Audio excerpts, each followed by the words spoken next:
That's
I'd like to call to order the Knoxville County Commissioners meeting for December 23rd, 2025.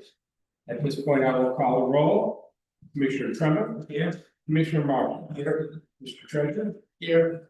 And the chair is present. At this point, I would ask Commissioner Trumbull if he would lead us in the pledge of allegiance. I pledge allegiance to the flag of the United States of America and to the republic which stands one nation under God, indivisible, with liberty and justice for all. Thank you very much. I would entertain a motion to approve the minutes from our December 11th and our December 16th workshop. And also the December 17th. We accept the minutes of December 11th, December 16th, and December 17th. Second. I have a motion and a second. Any further discussion? Hearing none. All those in favor, please say aye. Aye. At this point, we would open for public comment. We will be having a public hearing regarding the 2026 county budget. Following this, if anyone is present who wishes to make comment, we will give you up to 3 minutes of items that are not currently on the agenda. Is there anyone present who would like to speak? Seeing none, at this point, we will close public comments. Moving on to D, which is a public hearing on the current budget. I would open the floor for anyone who wishes to address the commission. We do have a podium here. If you would come to the front, introduce yourselves and where you live. And also make sure the button is on so those who are viewing are able to hear you. At this point, we would open the public hearing for anyone who is present. This for clarification, the budget that being kind of discussed as a budget that was presented, approved by the budget committee, correct? The budget will be originally budget. That would be correct. So the budget committee made a blanket request for $1 million in reductions, and that was to not include booking in revenue sources from additional filter payment in lieu of taxes and an additional $25,000 for the project. So at this point, the budget that is under consideration has been reduced by slightly over $1 million, which would include in that case of the registry of deeds additional $150,000 for the revenue that she projects. So the total budget for those of you who have pulled it down would be approximately $1 million less than what was published on the meeting of the. As you go back to the list. Any who would like to make comments regarding the budget, please come forward.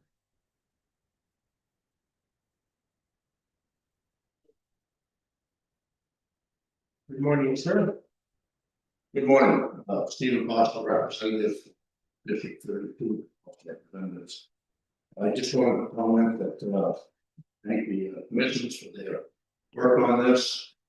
We'll yes, try to make sure to correct the record as it was published that the budget committee, at least in my opinion, didn't drop the ball away, but a lot of hours were spent on more budget.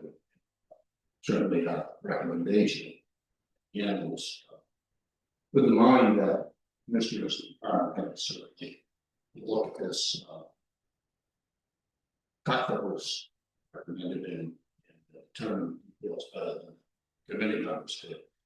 And I want to come forward maybe just to speak on the point that I hope that the commissioners will strongly consider the resolution to look at this budget process with more public input, especially in times of the regulation of budget items. Yeah, thank you, commissioners. I appreciate you. Thank you, Representative Foster. We appreciate this was a challenging year for the budget committee, and I think all of us recognize the cooperation of our partners is critical to both understanding and be transparent in the process. So we look forward to future participation, and to you and those who labored on this issue. We thank you for your time. Any others who may wish to speak?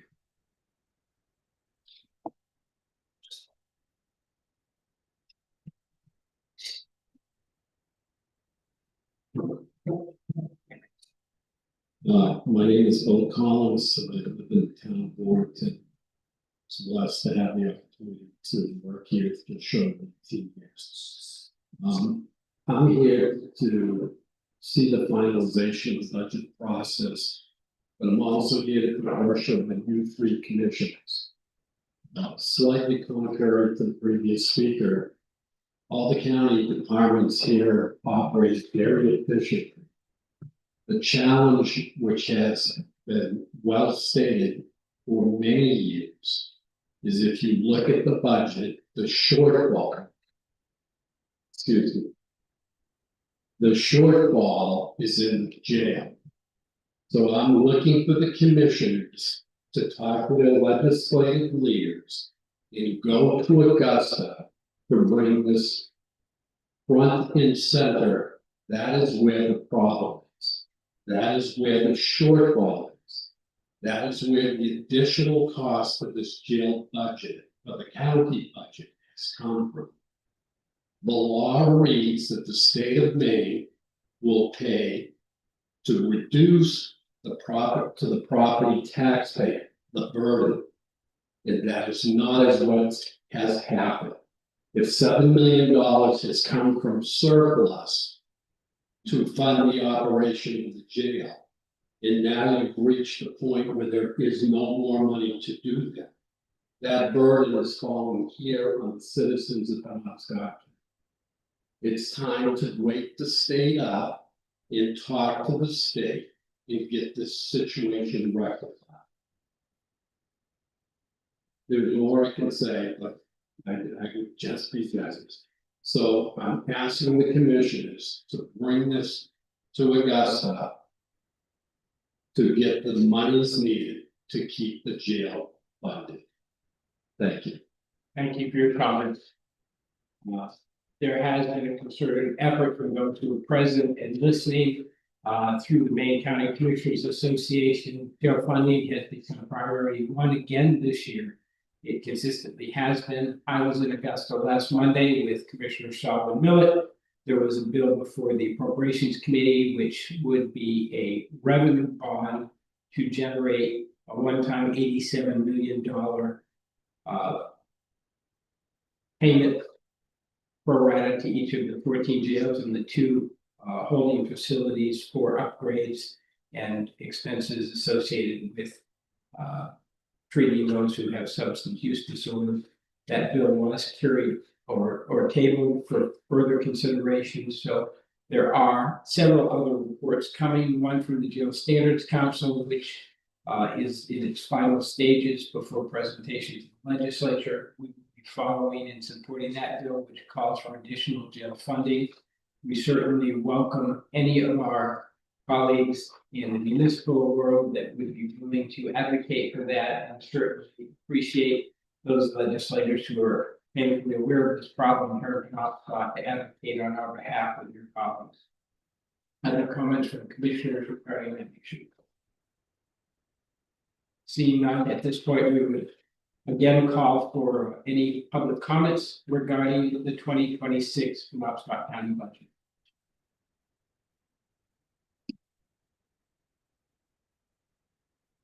Seeing none at this point, I will close the public hearing. We in our workshop had some adjustments that were made. I believe our finance director, who is unfortunately a little under the weather, is with us remotely. Brenda, are you available?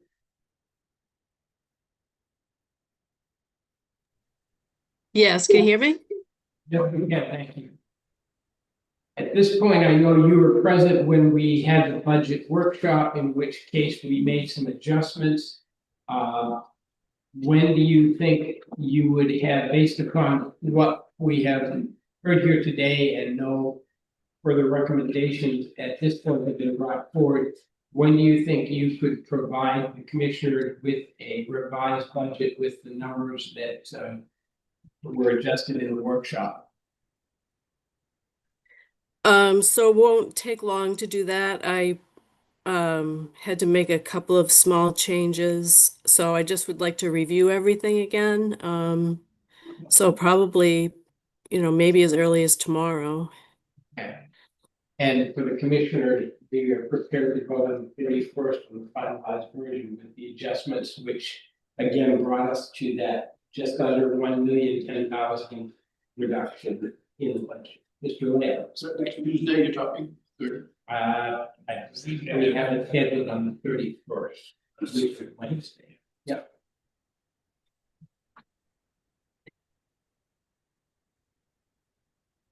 Mr. Treasurer, do you have anything you would like to add? I just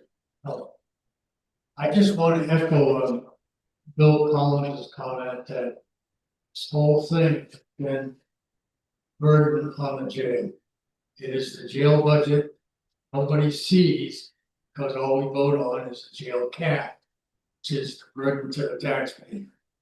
And that again, we have used up all our fund balance to accommodate the boarding of inmates when necessary. So I would strongly urge anyone who's in Augusta to rectify this problem.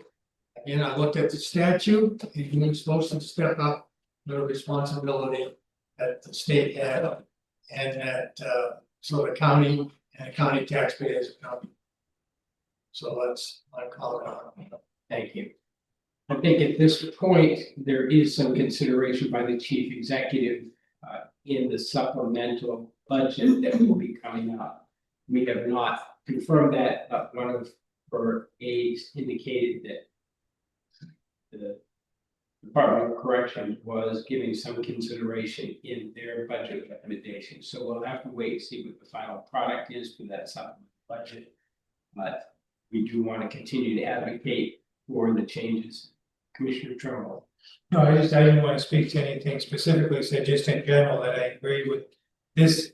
If you look into this budget and within departments, most departments have, I think all departments have very reasonable requests of what wage increases. It's because this jail cap was not addressed sooner.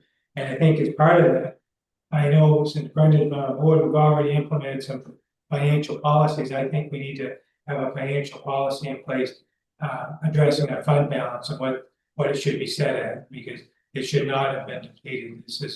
This should never have happened. So to be in this situation is not what we want to be. That's what we are. We have to deal with it. So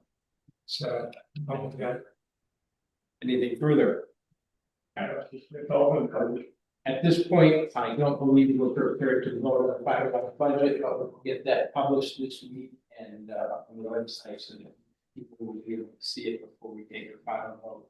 But it is estimated to be a reduction of just over $1 million between the additional revenue 150 and cuts of just over 850 that were identified. And I do want to thank our department heads who went back to their budgets and very carefully reviewed items that had been previously proposed. They've done that twice now in most cases, and we're grateful for the difficulty that they went through to help us accomplish this requested goal from the budget committee. So thank you to all. I would also say, I think if we were to change what's been presented today at the 31st meeting, we would have to have it at a public hearing. I think we can make minor revisions, but to substantially change, you have to stick with what was done in the public hearing. I think that would be accurate. Yep. So again, we're within that $1 million reduction. We will have a final number when our finance department has been able to do the final vetting. And we apologize that was not done today. There were a combination of some key people who had prior scheduled appointments that were unable to be changed in this scope of what has to be done here. So we thank you all for your patience, and then we will get that final number published with the line item adjustments that were made. At this point, is there anything further regarding the budget? Seeing none, we will now move on in our agenda to the UT update.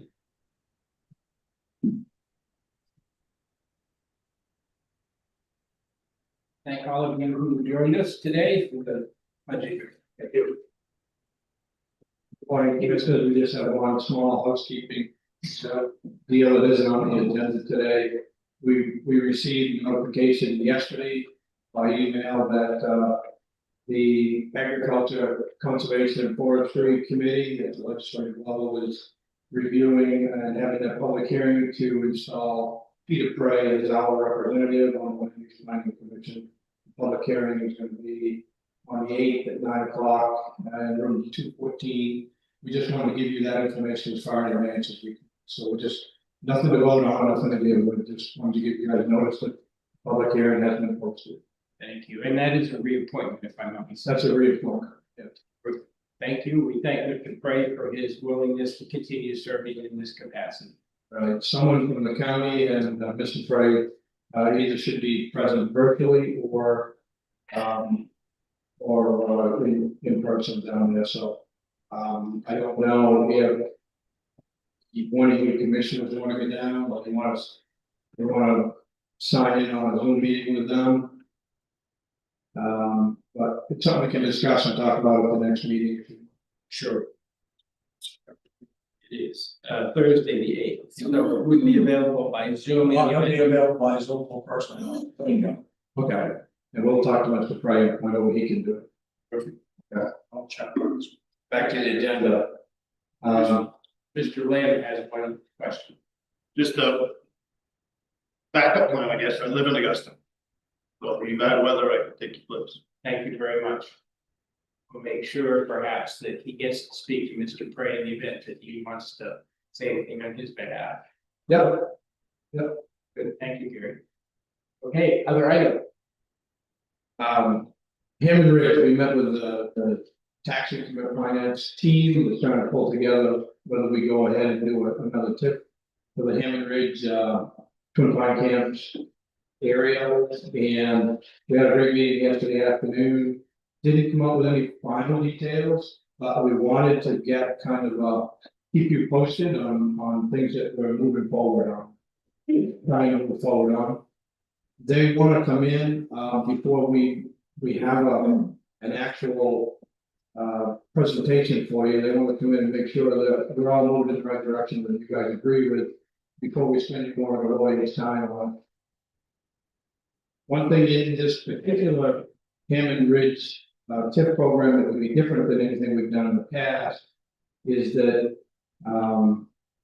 he's building a building to maintain all of his commercial properties and all of his trails, snowmobile trails, bike trails, cross-country ski trails. They maintain them all, and he needs a place to work on his equipment. So he's building an operations and maintenance building up there. And part of this tip would be that we want to try to spend any of the money that we use in this tip for fire, ambulance, law enforcement, and solid waste.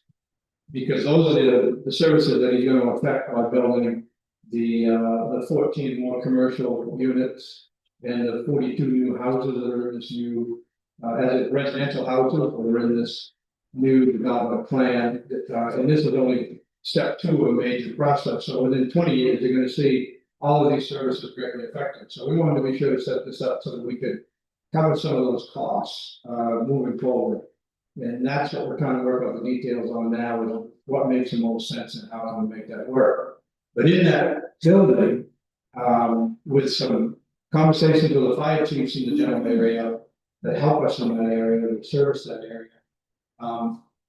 If we station a truckload of water, a tanker truck, at that operations and maintenance facility, so we would have a bay of our own that we could put the equipment in, and a lot of the full-time and volunteer firemen live in the Amagita Lake and Millmount Lake area. So they would respond to that truck in their area should something happen out there, or if they need it in the town of Millmarket or East Millmarket or Medline. So it's in the planning stages right now. How would that all come together? Who would pay for it? How would it work? But that's a big key component. Because with all the new buildings going in up there, the big insurance ISO for insurance companies. If you're within 6 miles of the fire station, and we're trying to identify how adequate that fire station has to be to meet those requirements, we still need to identify those problems, but a key ingredient would be to store a fire truck up there. And some fire equipment in that area that either the county owns or Hammond Ridge owns. And they would build that bay on the side of that building as part of this whole proposal, you know, and we're looking at a 30-year tax increment finance.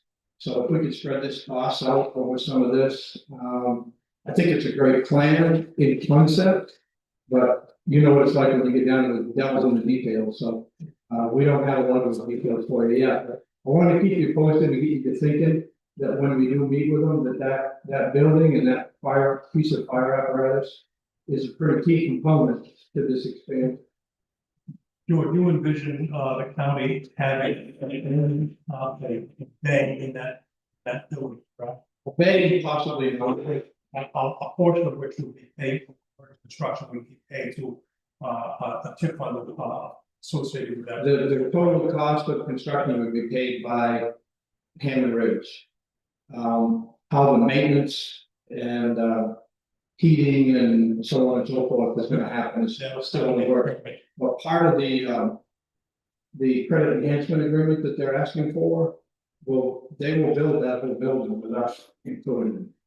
And over time, the credit enhancement will pay them back for that over years.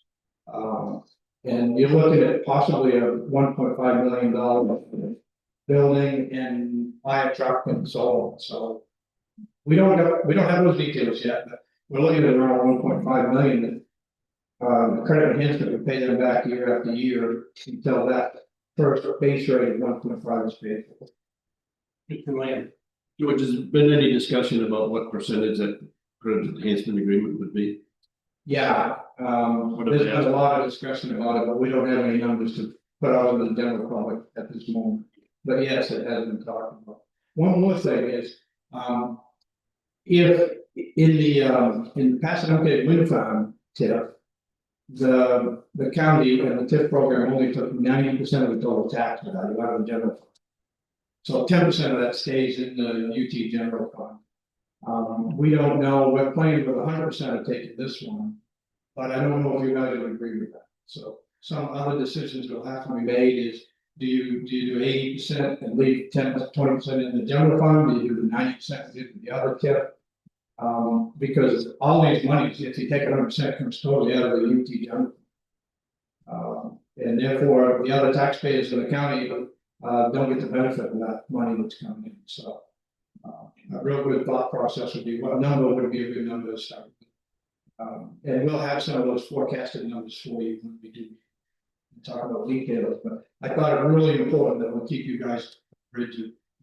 Some of the key components in that little building or big building with the fire department in it, and or maybe some other fire equipment, fire truck is vital to the area. Anybody within 6 miles of that, their insurance rates drop some. So of course, Hammond Ridge in their commercial drop on it. We'd like to see those insurance costs down. So it's a real incentive for them to have that building there and work with us. The fire chiefs have agreed in concept for the idea. One thing that comes to mind, George, is through PRCC, we contract for a program called I Am Responding. Perhaps the fire department uses that, but if you could just check with Chris LaToya and see. I know the chiefs do in that area. They've talked about it openly.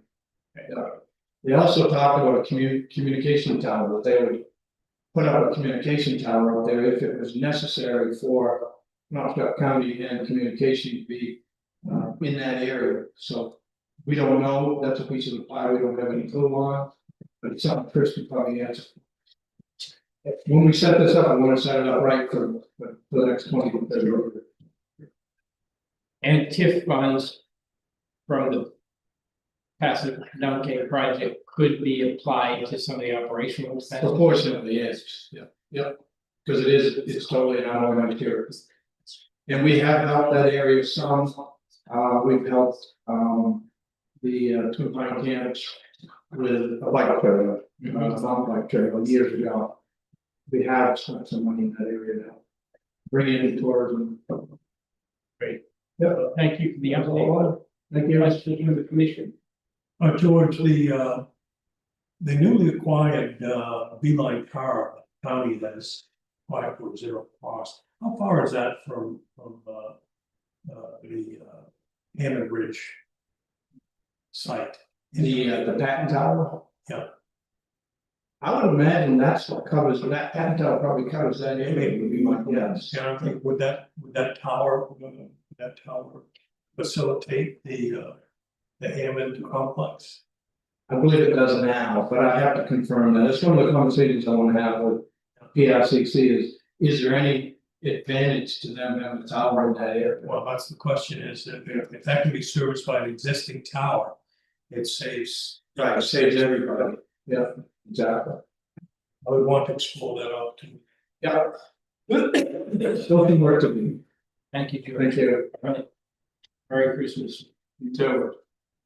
At this point, we would be at item F, the treasurer's report, Mr. Moore. I believe you want to just update us in the letter regarding filings.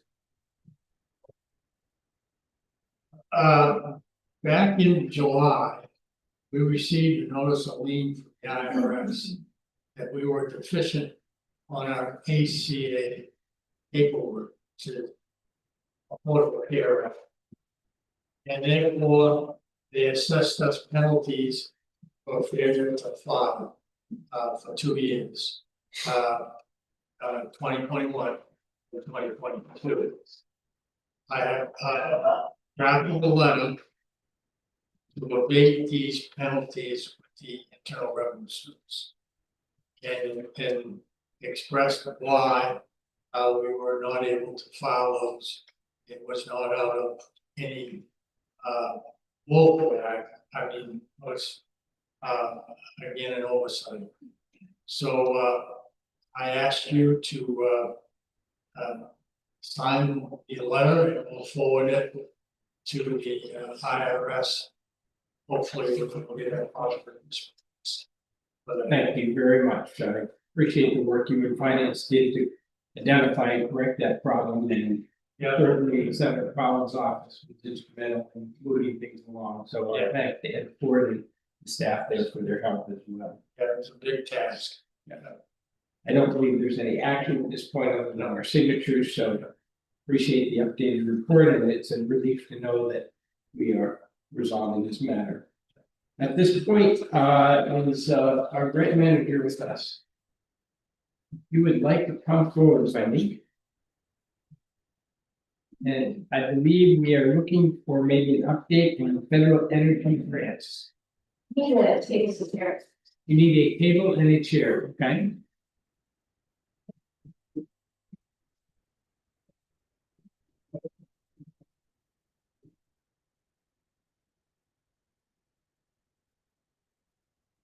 Halfway there.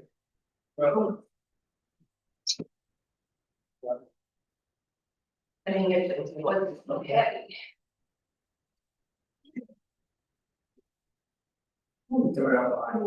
Okay. Well, thank you. There may be some others too. Like a brown.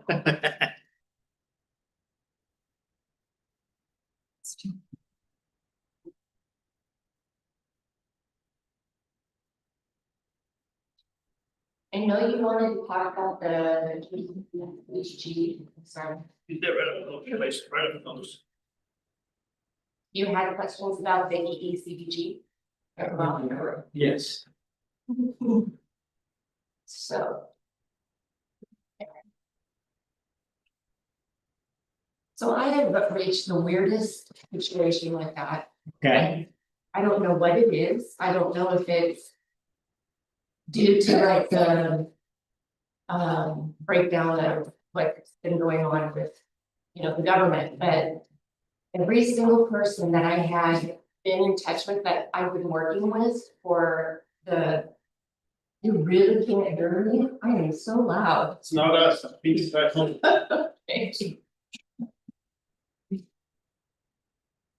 I can't get a hold of anybody. Every email that I put out has been returned, like it bounced back. And so this is federal agency, not state. That's right, it has nothing to do with the stamp.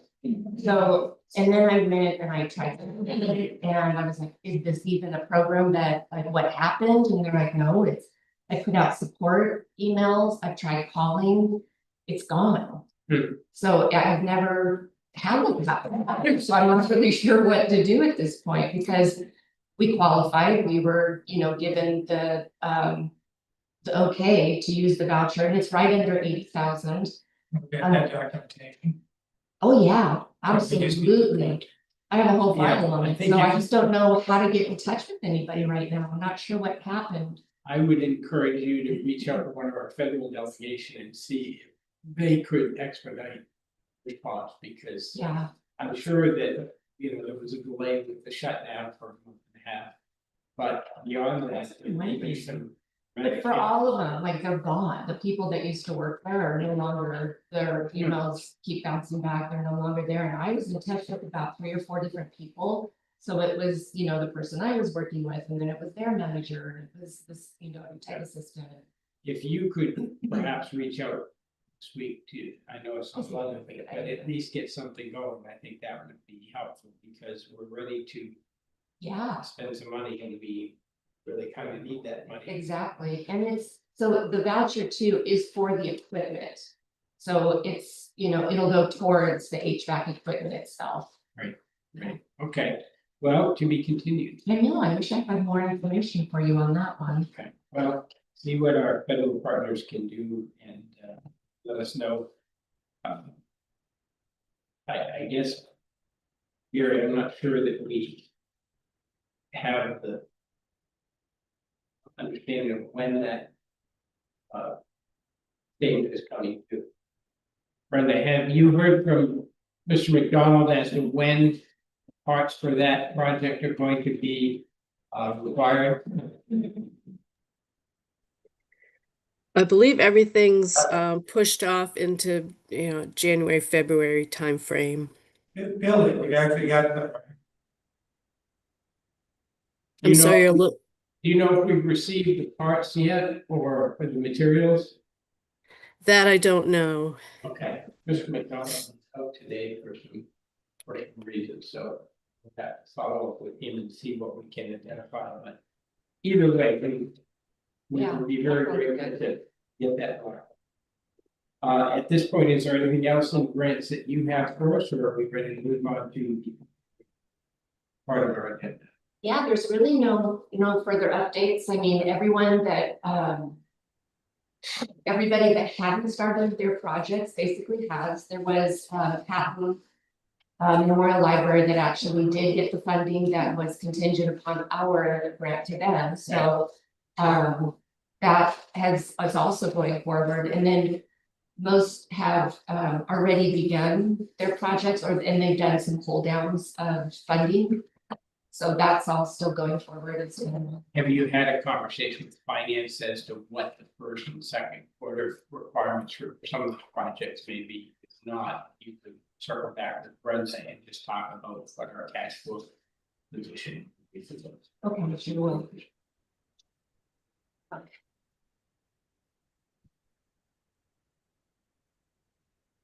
Well, it's like this, so I can't ask a question that would be helpful, you know, regarding the total balance. I know Brenda has been working on some of those figures to make sure they were updated, so.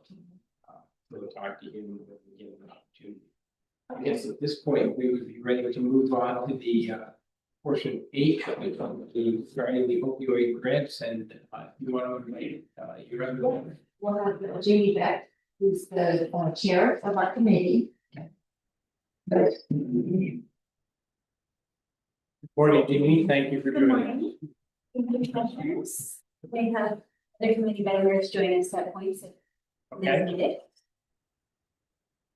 and I believe the other committee members, if you just want us to the public, share who you have on your committee. Yes, so I'm Rebecca on the committee, grant manager, Amy Dane is on the committee, Pat Kimball, Angela Walker, Randy Jackson, and Sharon Trimmer. Great. Are there others you'd like to join you, because you have what you. In the room with us, if you'd like to join us. Yeah, just a few. Yeah. Everyone. Okay. Chair. BYOC. I'm with us. Good morning, Pat. We would just ask you guys to share the mic so that. Please proceed. So hopefully you were able to review what we put forward for recommendations to you. We are recommending 12 applications out of the 33 for award. And we ensured that we stayed at the $400,000 that you have this. I'm interested to know if you would like me to review the award recommendations, or if you have any questions, or would you like me to run through who we're recommending for? Yeah, I just didn't see, I see all of them, I didn't see the 12.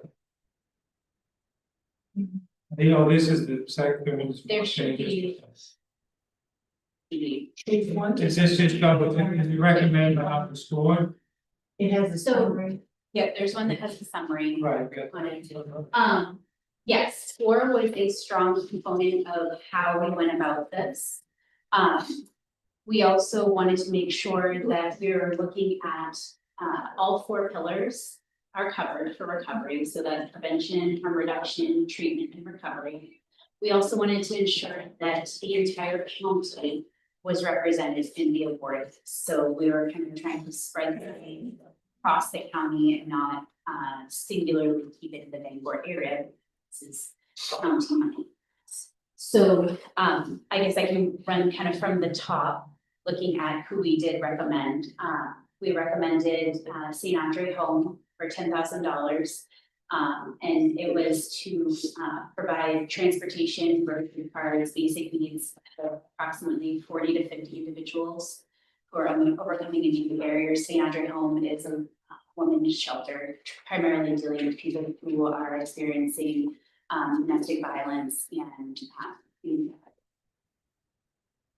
we also recommended $34,880 for Pinkless Caps SAVE program, the Substance Effective Use Program, that would address delivering evidence-based life skills training, supportive groups, and resource navigation for over 200 youth. I do want to say too that we took a strong look at how many people would be able to be served and kind of balancing that with the request for our funding.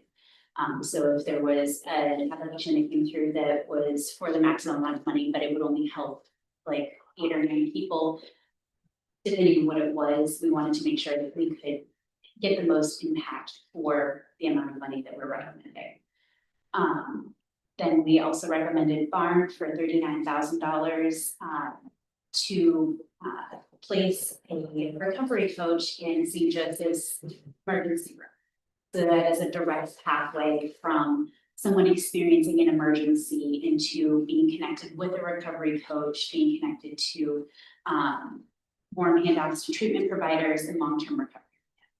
When a project didn't get the full amount requested, was there a formula or did you pick some out of the air? So knowing that administrative costs were not something that we heard you were wanting to fund, we reduced the request by that administrative cost. So any fringe benefits, whether it's like taxes, that kind of thing, or administrative costs, we reduced that out. So ultimately, we were able to fund more projects because we reduced that out of some of the budgets. I'm sorry, I did not see the full content of that report. How long is that?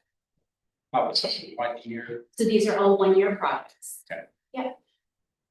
And some of these, like the Barn program, that is a pilot program, but it has been proven very successful in other places. And I know some of us in the recovery community are really excited to see this partnership start to flourish, because that is a huge connection and way for people in recovery and to be directly connected with supports in time of crisis that they could access supports maybe that they couldn't access. True Connections actually submitted into applications, and we felt strongly about both of them, both their prevention program and their recovery program. So both of those were recommended for award. The prevention program is much like the PIMPUS CAP, it's the SAY program, but it's in a different region, it's in the Katahdin region. So making sure that youth between ages 10 and 18 had those same resources. This is different than DARE. I mean, if he's watching, much different than DARE. I went through DARE.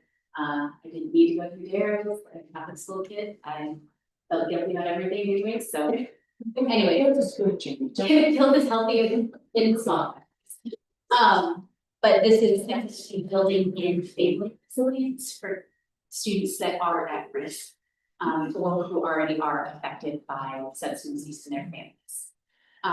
We love that it is going to help 50 to 60 youth plus caregivers. So it's support for not just youth, it is also support for their families as well.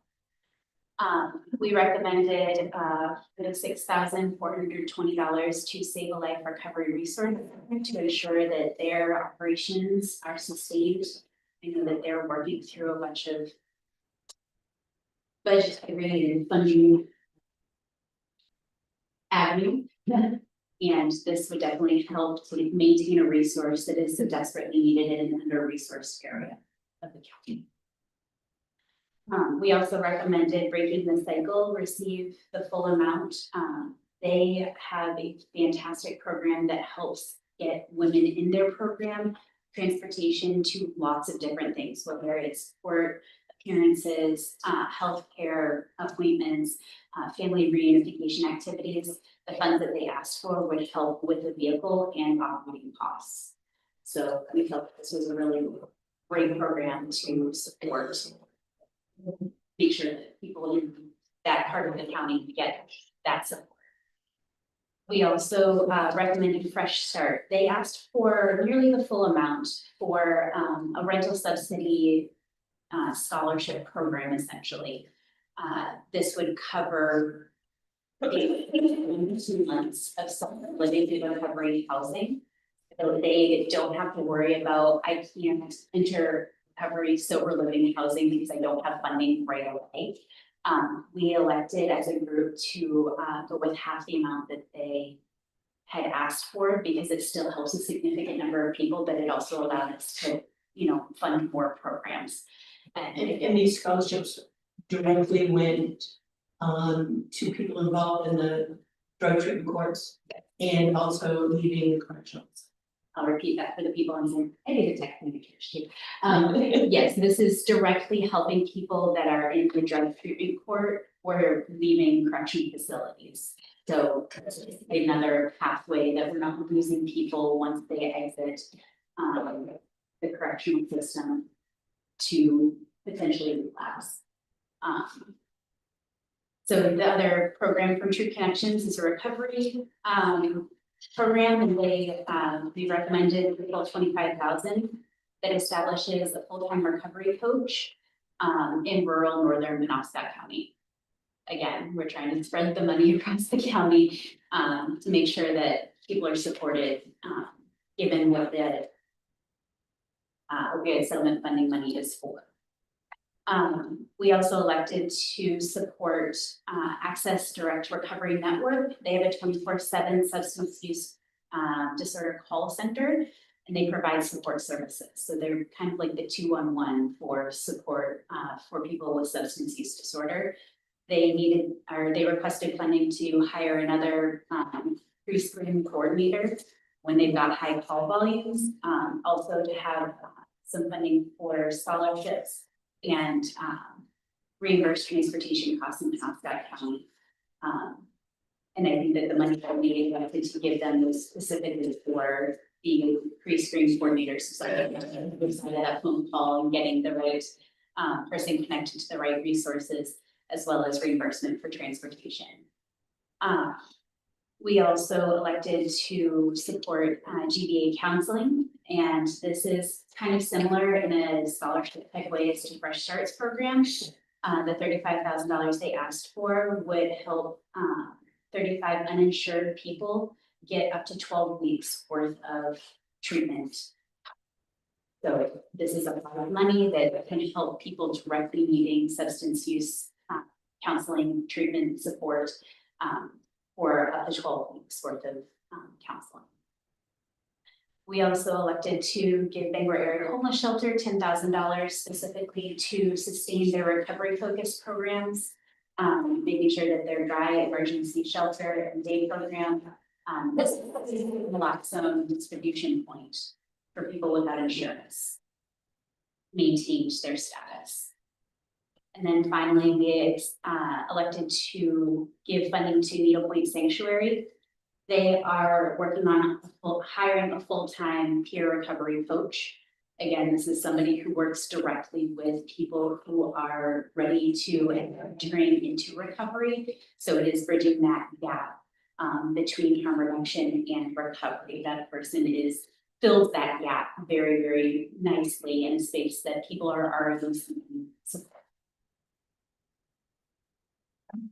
That was a lot. Do you have any questions? That's impressive. Obviously a lot of work, careful consideration went into this, as I look at the recommendation you made it spot on. Thank you. Okay, were these all unanimous votes by the committee? When we didn't have recusals due to conflicts of interest, My question is, I look at the score, you would pick the only one that kind of jumps out, and I don't know what, it doesn't say, I can look at these, I guess, but I don't know. Just got the back of today. So what, the second highest score was EMBC for, I don't know what's the formula was, but they wanted the highest amount. They didn't even get a portion of that. What was the issue with that? Can I just take a moment just to, I'll reflect on this, is that we did actually get some applications that really cannot be supported by opioid funding. That is one of them. Why they scored so well? Because they had their applications together, the information that they provided was good, but when it came down to what the program was, it's not that it's bad, it's just we can't support it through opioid funding. And I do know that there was a comment made publicly in the newspapers that because we were no longer funding donations to a lot of people, because obviously we cannot, that we would cover them through opioid funding. So as a committee, that's something, of course, we would have wanted to have known before it was made public. However, since it wasn't, we do want to say that there were some that will not be able to be. And that is completely due to the fact that it's just not, the program itself is not going to be able to be funded under opioid funding. It doesn't make the qualifier. That is correct. And there was also another that was like we didn't choose like the Together place. And another reason for that was it did not directly go into substance use disorder. The programs themselves are, great in what they do to help homeless, but in order to be able to say that we are funding people accurately, we have to have the reporting and tracking done. And there's no way for them to have been able to say, well, I'm going to help this person, but I can't help you because you're only homeless, but you're not, you're not suffering from SUD. So that's something that we had to consider that maybe you hadn't. But that is an important reason that the ones that you don't see on this list is because either they just didn't really qualify for what the funding is for, or it really wasn't assisting enough people, because we are trying to reach out to help as many as we can. It's pretty, those are really I important. tweak the scoring. If they don't qualify, it should affect the score. Yeah, if it's confusing for you, then we'll definitely change that in the future for sure. We also want to kind of reiterate, we're learning this process too, and we appreciate your grace around that. We know that there are lots of tweaks that we'll do for upcoming rounds of how we want the applications written, how our scoring rubric will go. Again, we are so grateful for the help of Moth Center. I think they're also kind of learning as they go as well. And in some instances, I know there was quite a bit of conversation around, well resources versus less resourced organizations. And looking at the populations that they serve and making sure that where we are putting our recommendations, we're ensuring that less resourced organizations who directly deal with the population that the opioid settlement funding is intended to assist. That's where we're putting recommendations for you all to make your decisions on. Thank you. I think we recognize fully, having been involved in the ARPA process, this is complex, it's not immediately as following a parametric, and so. I mean, there were many grants, so, well, there were so many, of the 33, 35 that we got. They were, if you want to give us more money, we'll fund most of them. But we really had to look at, one was the impact of what's had, how it impacted not just Bangor, but the whole of Knoxville County, as well as, in some cases, we know the programs would be closing without it. And there were others that unfortunately wanted the money, but we knew that they would continue with other sustainability. And so although they scored high, we knew they were getting funding in other places for programs to continue. But we really truly looked at particularly the rural areas. We looked at youth, we looked at, again, as a special population. We looked at also, were they getting other opiate settlement funds? There's a grant in there, I think, that scored high, that we knew was receiving almost $1 million from the Maine Recovery Council, and said, let's look at branching this out rather than, the opiate fund supporting the same agency with all of their lack of a word buckets of funding. We know that the counties have them, the Attorney General office has a Maine Recovery, so we looked at that overall picture too. And we looked at sustainability. One of the things we didn't want to do was fund a program for 6 months to a year, and then it disappeared. Because that is painful to a community when that happens, because they're depending on those services, and then they disappear. And so we looked at sustainability, and in some cases thought, we're not sure that program's going to be there in a year, therefore, we're not going to put the dollars at that point. So you applied a triage component into your consideration. The score was just the beginning of it. Which makes sense. Again, and it was, trust me, give us more money and we fund more programs. It was painful. There were some really good programs that we think could really impact. The bottom line is you gave us a goal and we stuck with the goal. And that's where we are. Sure. As Commissioner Cushing said, I know the process is tough to go through some of the things. So I appreciate the work, but I had a question on some of these ones we couldn't fully find with the discussions with Van, on the ones that are kind of most bank specific. Real quick, I'll make a quick comment to that one. We can do a duet. Yes. So there was the ones that we spoke to, actually, Carolyn, Lear, the city manager, regarding some of the ones that they also received. And we compared our notes to see if there were some out there that maybe that would benefit with really double out, right? So it would be not one over the other. And then some surprisingly had applied for us, but not at Bangor. They probably should have done Bangor because so I think too, once the first flush of applications goes through, it will become more clear to people, oh, this is what I need to do, or this maybe is the focus. And that was a big one too. If you were a pretty big organization that had already been receiving funding from the state or from other government entities, or it was a program that had been around for a while and you just kind of were, supplementing that, we thought that the funding could be really more useful for those that had something that would have been more helpful that they can't get funding elsewhere. So that was a big one too. Any other questions at this point? It's a very well thought out, very well proposed. I would ask the commission whether we're ready to vote today, or if you want the opportunity to digest the information in these packets. No, I disagree with, I mean, I might not agree with every single thing, every dollar, I mean, you know, but this is why we put a committee together, to do this work, and it's a great job, so I would move we accept the recommendation of the committee. Okay, we have a motion, And I second. we have a motion, and a second, further discussion. Seeing none, are we ready to vote? All those in favor, please say aye. Aye. Oh, I. Thank you. Yeah, thank you. I just want to publicly say, Jamie has been amazing. The hours that she and the organization she put into that.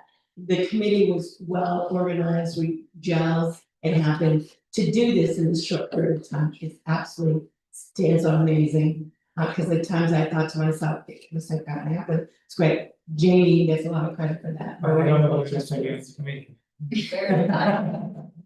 But thank you, I cannot thank you enough for the people of Prospect County. What we will do is after the first of the year, we'll work with finance to determine, and maybe there's a point, as we did with ARPA, where you could invite people in and the committee could do a presentation. Yeah, absolutely. Because I think we're at a level that we feel comfortable. I want to make sure we do it, it's a sort of cost. Right, Yeah. that's the one thing But I these organizations aren't gonna do wanted to make sure that you all know that our intention is, now that you, Finance. I'm sorry. No, go ahead. Our intention is, now that you have voted on this, that we'll be meeting shortly after the new year, we'll get together as a committee and make sure we've got an agenda item on there of, we know how we're going to like work on the contracts with the organizations so that we know exactly what it is, knowing that all of this money and how it is being spent needs to be reported to the state. We want to make sure that that is very clear and transparent. We make it an easy process for the recipients and for our lovely grant manager. So Well, you use the Moss standard, yes, and I think everybody does except for the Attorney General's office. it. Attorney General's office pays for that. Yeah, right. the attorney. That's how they got their money, he used some of his opiate settlement money to hire them. As far as the standards. AG's office is. I don't know that, I do know that the AG will, the money that they had. They will be reporting the impact of his money.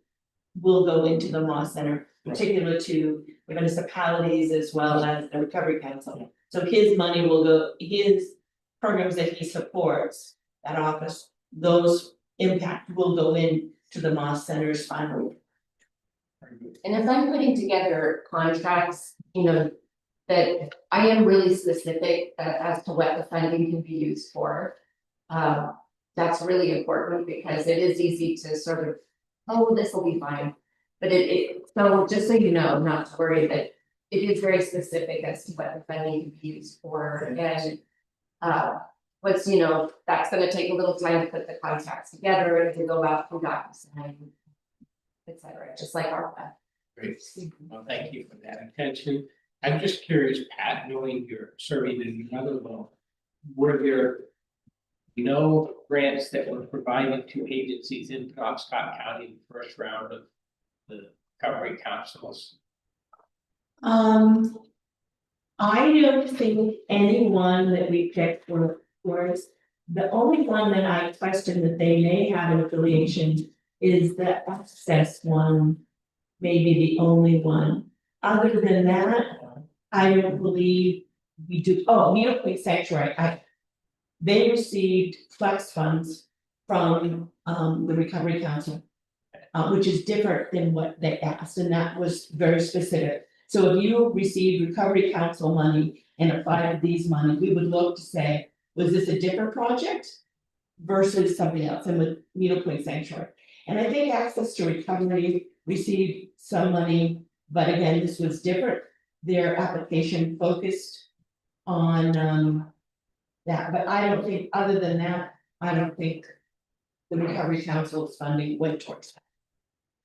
Thank you for the explanation of that. Other questions, comments from the committee? With that, we wish you a wonderful holiday and thank you. Excellent question. Sure, please. We. voice. It's the part of having technology, that the technology work for everyone. So we had presented some questions to you about what happens after this. And hoping that you all had a chance to review those questions and kind of ruminate and think about after the first of the year, could I come back to one of your meetings and have that conversation about what is our next job? What do you see happening? I know that you don't want to encumber future commissioner makeups, but wanting to make sure that whatever is next, that we're understanding how you would like us to proceed forward with in collaboration with Bangor, or even just as our committee. I think we'd be willing to revisit that. We would like to get an administrator in place, and we had a few of them. Yes. But and certainly there are relevant questions. I think the work you have done will help us define maybe some thoughts we would have as to how we'll proceed. So timely, just not sure what time that will be. But if you could give us towards the latter part of January to kind of get things in place here, then we'll perhaps have some better answers for you. We look forward to that point. Yes. Thank you. Thanks so much. Thank you all, ladies. And the rest of the family. I believe Randy is on, if I'm not mistaken, so Randy, did you have any comments that you might like to make regarding your work on the council? Goodbye.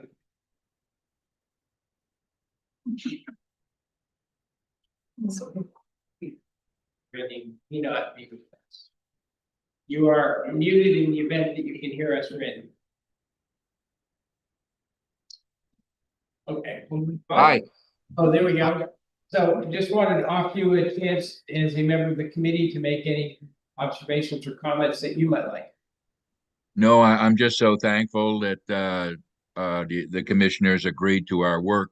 We spent a lot of time and effort. There were some great programs that needed money, and we did the best we could, I believe, on the committee to distribute these funds equitably.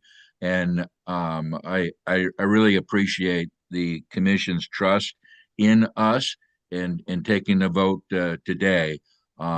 We're so thankful the recovery committee and the recovery community is so thankful that we got these funds out at this time. And I look forward to working with you again on our next round.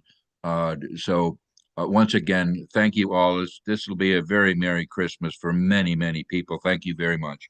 Thank you, Randy.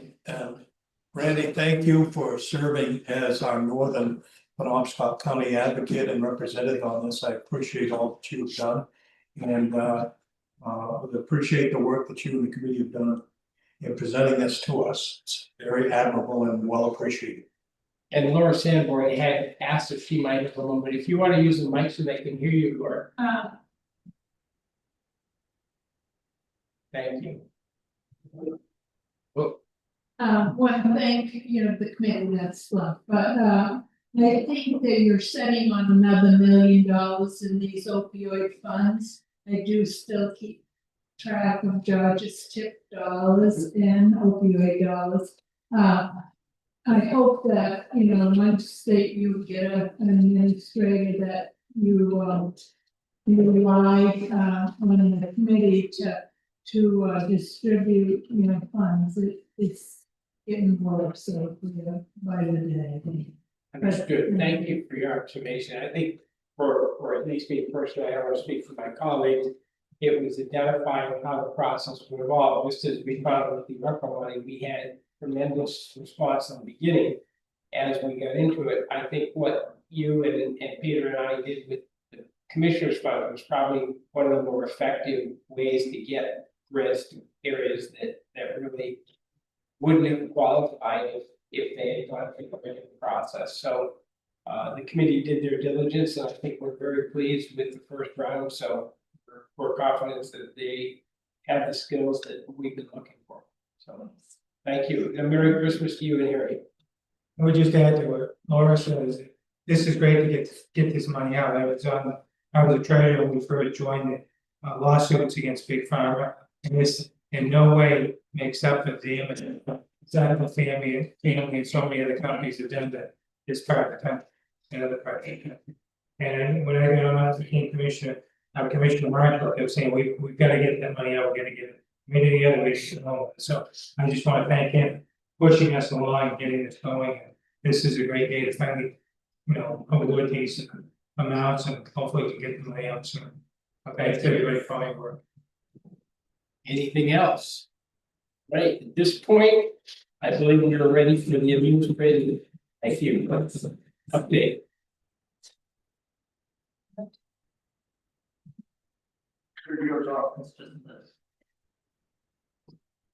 Somebody step on that, maybe.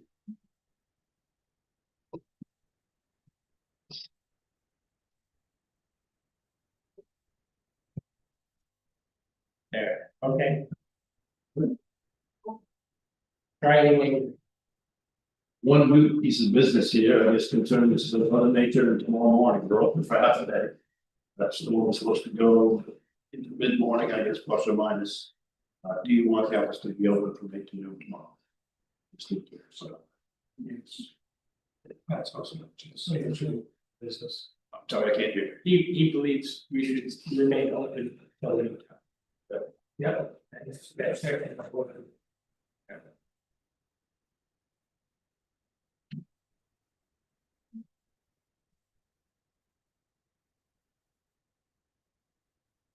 And other items, Tony is flat on her back sick, so we're not gonna have her expertise here for negotiation items. Okay. And the Paul Perlman contract, I don't know if you're actually. Yeah, if you can recollect, there was contract ends next week, and we had generally accepted, we had the funding. We were assured at the last meeting by UT that in addition to the remaining grant funds that were in place, a portion of that goes to Illinois, they were willing to cover both a monthly stipend and some of the associated travel expenses. So we have sufficient funding to continue this for the 6-month period listed, but we see no money for the so today, if we get a motion to approve that contract on one firm, I think we're ready to. And so just to clarify this, grant money available, and if there's not, it's gonna come out of the UT account. So there is a combination of current grant money that would suffice for the reduced contract. But because a portion of this is going to impact the UT, they have agreed to fund $500 a month as a stipend towards that and cover some of the associated expenses for travel. So between the 3 pools of money, the 2 grant remaining and UT, you have sufficient money to fund this through the 6-month period. That's what I understood, so I would move approval under those conditions. Have a second. I have a motion, second, further discussion. Anything that you need to add? We're good, George. All right. All those in favor, please say aye. Aye. Aye. It is unanimous of those present. Takes care of that. And then we are postponing the grievance question because HR is not available to be here. And I think you will in both your executive sessions. Okay. Yeah, it looks like both of those. Well, one of those will be a personal amendment on it. Oh, that's We're going to have a second. We can certainly use that one for our. So at this point, it is 11:15. You do have the warrants, okay. Yes, if you would please. So the warrants have been updated. Payroll for 12/19 is $347,465.08. AP for 12/23 is $149,742.50. AP for the PRCC bond is $11,787.50. The AP for unorganized territories is $39,990.89. There is no TIF on this week. And there is an ARPA distribution of $25,126.60. Would entertain a motion regarding these warrants. I will approve the awards under item J from the December. Excuse me, I have a motion, a second for the discussions. Hearing none, all those in favor, please say aye. Aye. It is unanimous of those commissioners, and at this point, I would then, if there is no other business before the public, entertain a motion regarding going into executive session for a personnel matter. I'm going to go into executive session under section 4(5) on personal matters. Okay, have a motion, a second for the discussion, seeing none. All those in favor, please say aye. Aye. We will take a brief break until the new time we go into this executive session. Thank you all for being here. We wish you a happy and blessed Christmas and wonderful